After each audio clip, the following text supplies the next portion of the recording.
በደሴ ከተማ የረጅም ጊዜ ጥያቄዎችን ከሚፈቱ ፕሮጀክቶች መካከል ተጠቃሹና ቀዳሚው በከተማዋ እየተሰራ የሚገኘው የመብራት አቅርቦት ሰብስቴሽን ነው። በኢትዮጵያ ኤሌክትሪክ ኃይል አሰሪነት ወደ ስራ የገባው ፕሮጀክት ሲጠናቀቅ ከከተማዋ ባሻገር በአካባቢው ኃይል አቅርቦትም ላይ የራሱ አስተዋጽኦ አለው። ስራው ተጨማሪ ኃይልን ለአካባቢ ከመፍጠር ባሻገር የስራ ዕድልም መፍጠር ችሏል። በዚያ ያሉ ወጣቶች የእውቀት ሽግግር እያገኘንም ነው ይላሉ። ከትምህርት ከጨረስኩ በኋላ ነው ስራ የተፈጠረው። የስራ ዕድል ያው በዚህ የተሳተፍኩ ነው። ራሴንም ሆነ ቤተሰቤንም ያስተዳደርኩ ነው። በዚህ ስራ እንዴት እንደሚሰራ እንዴት እንደሚል ሁሉ ነገር አውቃለሁ። ጥሩ ነገር ነው እያገኘን ያለነው። ያ ከዚህ ወጥተህ ሰርተ መጠቀም ትልቅ ነገር ነው። ርቆ ሄዶ መጠቀም ስላለ ይሄ ደግሞ በቅርብ አካባቢ ይሄ ነገር መፈጠሩ አሪፍ ነው። ለቀጣይም ለኛው አሁንም እየተጠቀምንበት ነው ማለት ነው። ርቀህ ሂደህ ከምትሰራው እዚህ ጋር ሆነ የከፈለን ክፍያ አገኝተህ ለቤተሰብ መመገብ ትልቅ ለውጥ አለው። ርቀህ ሂደህ ትራንስፖርት ሆነ ባክና የምትከተልበት ነገር አለ።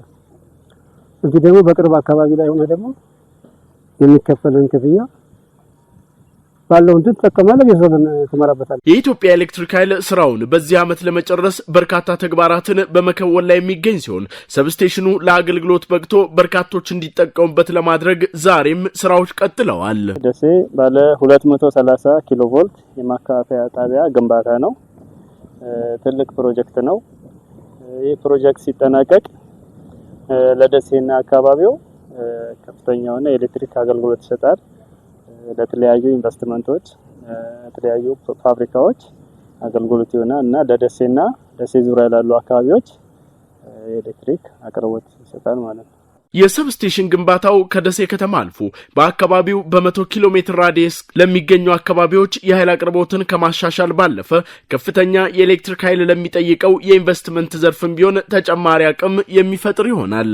ደሴ ከተማ ላይ ያለው ባለ 66 ኪሎ ቮልት ነው ማከፋፈያው እና ይሄም እንደምናየው በጣም መቆራረጦች አሉ። ብዙ ኢንዱስትሪዎች የሉም፣ ብዙ ፋብሪካዎች የሉም ሙሉ አቅርቦት ስለሌለው።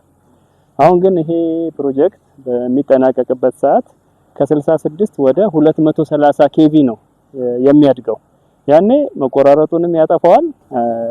ብዙ ኢንዱስትሪዎችንም ብዙ ፋብሪካዎችንም ማካሄድ ስለሚቻል ለአካባቢውም የስራ ዕድል ከፍተኛ ይፈጥራል ብለን ነው የምናስበው ማለት ነው። ደሴ ከተማ ከመብራት አቅርቦት ጋር ተያይዞ ለዘመናት በርካታ ችግሮች የነበሩ ሲሆን አሁን ላይ የተሰራ የሚገኘው ባለ 230 ኬቪ ሰብስቴሽን ግንባታ ደግሞ እነዚህን ጥያቄዎች መመለስ ያስችላል። ከተማ አስተዳደሩም ስራው እንዲጠናቀቅ እገዛ እያደረገ ይገኛል። ደሴ እስካሁን በፓወር እጥረት ምክንያት ነው ታንቃ የኖረች። አሁን እድሜ ለብልጽግና በተጨባጭ በክቡር ጠቅላይ ሚኒስትራችን ወይም በብልጽግና ፓርቲ የህዝብ ጥያቄን አንብቦ በሚመልሰው አዳምጦ በሚመልሰው የብልጽግና ፓርቲ የተመለሰ የደሴ ከተማ ትልቁ ጥያቄ ብዬ የማስበው የሰብስቴሽን ጉዳይ ነው። 3.3 ቢሊዮን ብር ተመድቦ እስካሁን ድረስ 27 ዓመት ያልተመለሰ የህዝብ ጥያቄ በዚህ ከባድ ወቅት ነው የተመለሰው ማለት ነው። ጢጣ ላይ እየተገነባ ይገኛል። አሁን 3ኛ ዓመቱ ነው። ኦልሞስት በዚህ ዓመት ይጠናቀቃል። ይሄ 232 ኬቪ የሰብስቴሽን ግንባታ በዚህ ዓመት ይጠናቀቃል ማለት ነው። የኤሌክትሪክ አቅርቦቱ ከኃይል አማራጭ ባሻገር ለኢንቨስትመንት መነቃቃትም ትልቅ ዕድል የሚፈጥር ነውና በደሴ ከተማ እየተሰራ የሚገኘው የሰብስቴሽን ግንባታ የከተማዋን የኢንዱስትሪ እንቅስቃሴ እጅጉን የሚያነቃቃም ይሆናል።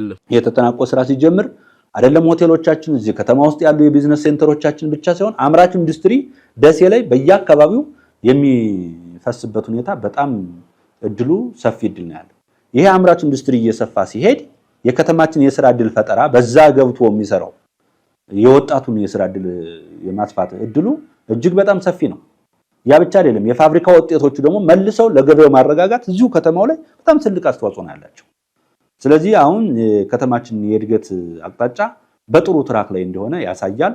ህብረተሰባችን ይሄን ታሳቢ ያድርጉ፣ ይሄንን ተገንዝቦ ይሄንን ልማት፣ ይሄንን ሰላም፣ ይሄንን አጠቃላይ የእድገት እንቅስቃሴ ከጎኑ ሆኖ ወደፊት መግፋት አለበት። ወደ ኋላ የሚጎትታ አንድም ሊኖር አይገባም ባይ